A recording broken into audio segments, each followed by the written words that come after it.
Welcome to Blizzard Fire. We hope this video helps fire up your solution. In this video, I will explain how to do division using the bus stop method.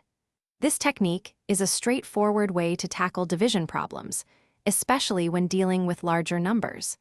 It's often called short division and helps you break down complex calculations into simpler, step-by-step parts.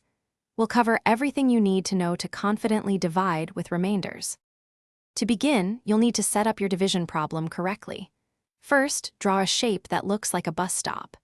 The number you are dividing, called the dividend, goes inside this symbol. The number you are dividing by, known as the divisor, is placed outside.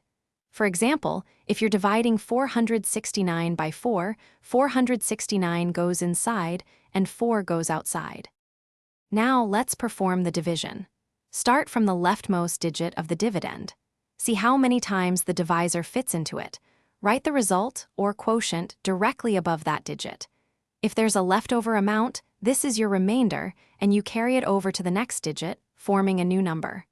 Repeat these steps for each subsequent digit until you reach the end of your dividend.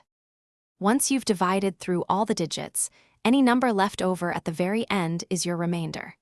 This simply means that the original dividend could not be divided perfectly by the divisor.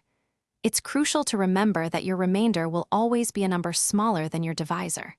For instance, if you divide by 4, your remainder could be 1, 2, or 3, but never 4 or more. Thanks for watching. If you found this helpful, don't forget to like and subscribe.